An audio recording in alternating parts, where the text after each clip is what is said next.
Welcome to all inspiring chefs, cooks, and everything in between alike. This is Griever, your guys' host as always. This is my bar, the place I'm always at, and this right here is none other than Shokugeki no Soma, chapter 310. Alright, let's get cooking because overall, last chapter was better. But this chapter is not a bad follow-up. We actually spent the majority, almost a full 14 pages, on explaining Soma's dish. I mean, there were some cutaways here and there, but generally speaking, the majority of the chapter was sitting there explaining, okay, he used, the pilaf from the Turkish cuisine, and honestly, guys, I'm not going to go too far into the dish because I'm not very familiar with a lot of the dishes used in this five-star, basically, dish. Using the 5 great cuisines. I'm not familiar with a lot of them. I'm not familiar with the Chinese one. I'm not familiar with the Italian one. I know the Turkish pilaf, and unfortunately, pilaf is not a dish I really cared for. Now, I haven't tried it in a very long time, but it's not something it's not a way I like to have rice. So, unfortunately, I could sort of try to, understand what was going on, but I'm not going to be able to give you guys any great insight that I usually try to bring to the dish when they start explaining dishes in this series. I usually try to use my own knowledge of cooking and that sort of thing to bring something to the review. Unfortunately, I don't know enough about these things, so if that's what you came here for, I'm sorry, I just don't know enough about it. It sounds good in theory, and I would like to try it. But suffice it to say, this chapter basically starts off with, okay, everyone's revering from Asia's dish, basically, Shia, Asia, whatever, however you say his name. And he's just like, okay, what do you got to bring to the table, Yukihiro? What do you have to show? And he's like, fried rice. And I'm like, all right, we're back in Soma's character. That's okay. Soma's character, oh yeah, I got fried rice. That's it. That's it. And I'm like, okay, I like this. This is very Soma.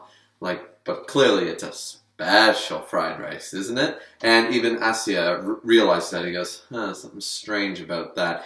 And when the judges start eating, they can't get enough of it. And one of the WGO judges compares it to the fact that Asia's dish, the tables have kind of turned. Because Asia's dish feels like a combination, like an adventure hero who has gathered, companions among his quests, and he's made friends with all these different races, sort of like a Zelda type figure. Like, I'm the brother of the Gorons, I'm the friend of the Zoras, I'm this, I'm that, I'm originally a Kokiri, and I have pals backing me up there, but I'm actually a Hylian, so they're great for me too, and the princess of this land is, she loves me. So, that kind of mentality, right? And that's what Asia's dish sort of represented.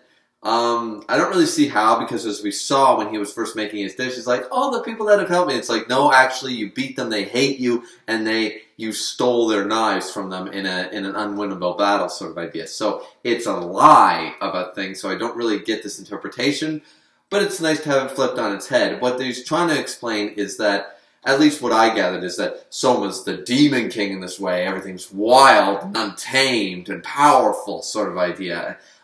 Quest for conquest, sort of idea's sake. And the way I can explain it in a better way is that Asia's dish is cold and calculating, right? He measured it up. He does all the calculations and he makes it all work, sort of idea. And he's very good at that. Examples of this are very heavy. Even though Asia's character isn't meant to be like this is the way I kind of saw it, is that his dish is represented like a lot of people, like Prince of Tennis with the data tennis, or Ishida in Bleach, or, that smart character, the calculating character, the Kisuke Urahara in Bleach, the, well, forget Naruto anyways, Naruto's stupid. But suffice it to say, you always have that type of character, the intellectual who's always thinking about the equations and the maths behind battle and this and that.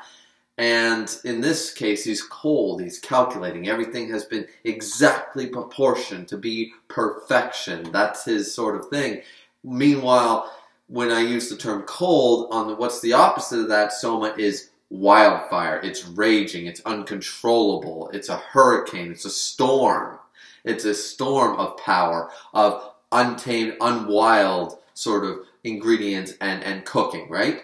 So it's a haphazard way of doing it, you know? Sort of the best comparison I can bring up is if anybody has seen Samurai Champloo. You have Mugen and you have Jin. Jin is a proper samurai, taught in the proper style of a samurai sword. Mugen is incorporating capoeira and breakdancing. He's just got that instinctual battle, you know, prowess. That's the perfect comparison, is what I think they're trying to bring up, because once again, the whole him being a hero thing and working with his being the protagonist thing, it's all based on a lie, so I don't get how that would actually be true to his cooking. But anyways, going too long on that metaphor. Point of the matter is that this rice dish is apparently incredible according to the judges and everybody else, right? So after this, we cut away to Hayama. Now, okay, we cut away to Hayama and Mimasuki, you know, the perfect trace guy from an older volume. I don't think I have a volume of him here, but I'm featuring Hayama this week because he's back. Yay! Now, I'm okay with this reasoning, but it's a retcon. It's total fan service retconning.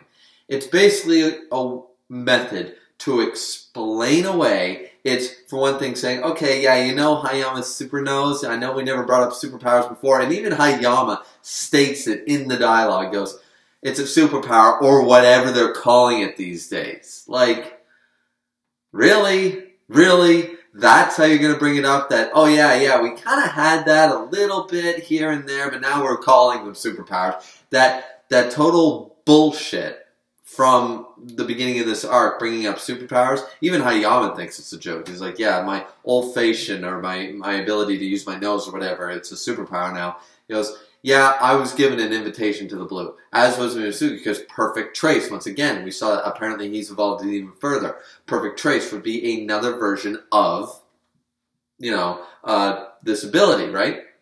And it begs the question, could he perfect trace Asia's cross knives? Anyways, point is that they bring that up, and I'm sitting there, it's like they turned it down. Now, the reason they turned it down is okay. Now, this would have been better brought up, and it showcases that Soma has always been one step ahead of everyone regardless, and I'm okay with that. What I'm not okay with is the fact that, why did Takumi and Megumi go then?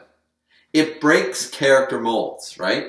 If the entirety of the Elite Ten, if all these characters, not as seniors, not Rindo and Tsukasa and all them, not Mishima, none of them decided to do this, but people under, like Rio, Alice, the Lab Code Trio, Ishiki, all of them decided they weren't going to go because Soma's our general. If he can't win, you know, he's got the power to do this. And if he's not going to do it, then there's no, you know, there's no point sort of idea. Hayama's reasoning is the fact that he saw, and we see a flashback of before everybody graduated from third year, is that he lined everybody up every day. And he was like, okay, I'm going to face Megashima this day, Rindo this day, Tsukasa's this day. Basically, he went and did Shokugekis, losing Shokugekis by what is believed here, what Hayama believes, every day. But he had no pride in that. He didn't care about losing. He cared about improving. Every single Shokugeki against someone superior was a lesson that he took to heart, and he managed to improve himself. So Hayama and Mimasuki, they said, you know what? We're not going to bother because he's there.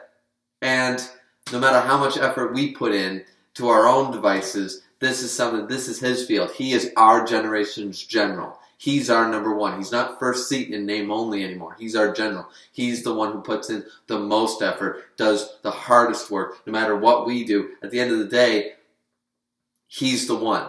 He's the one to actually win the blue. So, in a way, it's kind of like that whole, like, supporting. It's not giving up on their own desires. And I'm sure Hayama had some, and Rio have both had Shokugekis against Soma since. But that's for their own sake. That's for their own pride. That's for their own sake. That's for improving their own skills. In this case, they realize that for every time that they try, you know, it's kind of like pushing yourself to do that 11th push-up sort of idea, that one more set in the gym. Soma's pushing himself to do that one more set every time in the gym. Not just once a week. Not just twice a week. He goes to the gym every day for longer and pushes himself beyond the limit of yesterday. Every single time. And that's just not a pace that they feel they can keep up with. So it's not a defeat, it's more of an acceptance. And I'm good with that. I'm good with that, but it doesn't explain away. So you're telling me that everybody else is smarter than Megumi and Takumi. Like, they didn't realize that. Or they actually thought they had a chance to help. Like, if they knew about the noirs and everything, sure. I mean, they could have shown up to help, like Hayama and Ryo and stuff. They thought they did their part, maybe, whatever. But this late in the game, it's a bit of a retcon to say, yeah, we didn't forget. Yeah, they do have superpowers. They just didn't go because X, Y, Z. And I felt like, okay, you're just tacking that on to explain it away because people have been complaining for months. Where are these people? You still haven't told me why the second seed hasn't shown up. You still haven't told me why Rindo's not there. Or anybody else like that. You still haven't explained away why Shinomiya's not there.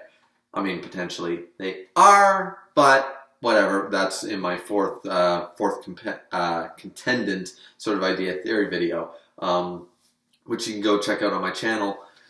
Suffice it to say, the slashback was okay, but once again, it's more of a fan service retcon. It's more of a way to explain away the complaints that have been going on for months, not weeks, months. They literally, I swear they wrote this chapter in, this part of the chapter simply to say, yes, we know the characters in the past arcs have had superpowers blatantly. We're explaining away why they're not there.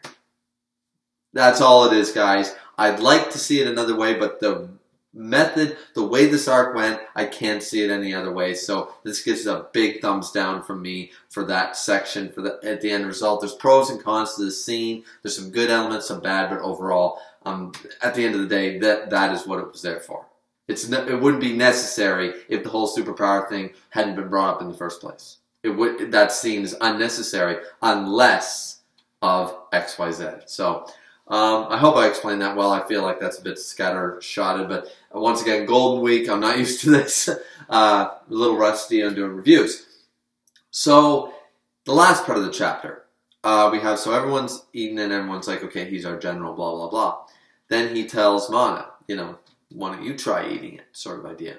And she says, why should I? And a lot of people are saying, like, since she picked up the food with chopsticks, she actually got Soma's dish first. That's a possibility. I think it's kind of weird, but it's a possibility that she actually tasted Soma's dish and that's what created the grand, stripping sort of idea. It's possible, but he basically says this is a dish reminiscent of my mother sort of idea. This is a dish that represents my feelings for my mom sort of idea. And I think he's hoping to connect with her as a mother sort of idea through this dish. It's like, oh, come on, don't be like that. She's like, why should I? And it's like, no, you should taste it sort of idea. Yeah, so that's the chapter. Once again, I thought the chapter was okay. I know I did some complaining about the flashback stuff. But it's only because, once again, it's simply retconning fans' backlash. That's all it's doing. It's trying to explain away XYZ reason as to why Hayama's not there and some of the other characters aren't there who clearly displayed superhuman abilities. Once again, I don't think anybody cares whether Mr. Perfect Trace is there or not, but I think we all do care. Where's Rindo? Where's Migashima? Where's Shinomiya? Where's Ishiki? Where are these characters? Top tier people that we know for a fact have beaten Soma and are possibly better than Soma.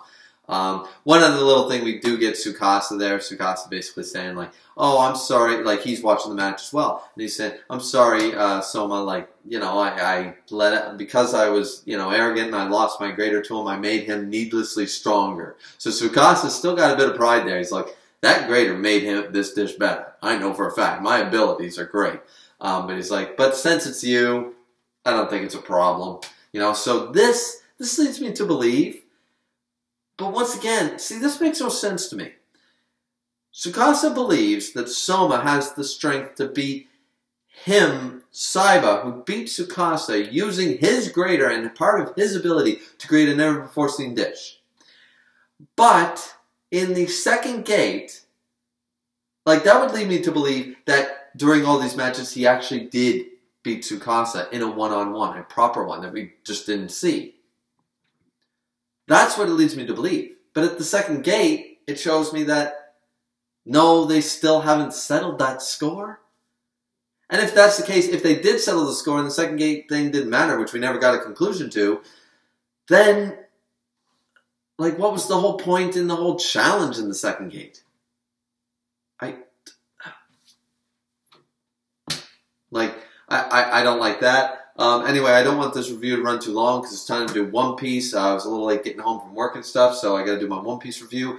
So yeah, guys. Anyways, what do you think of all those thoughts? What do you think about this chapter 310? How much longer do you think the series is going to go on? I think we're kind of wrapping up, and this will be the end of the series quite soon, probably sometime in the summer here. So anyway, like, subscribe, comment. As always, guys, it's always very much appreciated. This has been Griever, your lovely host and chef as always. Keep cooking, guys, and once again, what did you think of the chapter? As I said, I feel like the Hayama sort of flashback was a bit of a retcon, or just based there purely for fan backlash to explain away some stuff. But nonetheless, still not a bad scene to have in there to at least try. Either way, not a bad chapter. What do you guys think below? Drink responsibly as always. See you back here next time.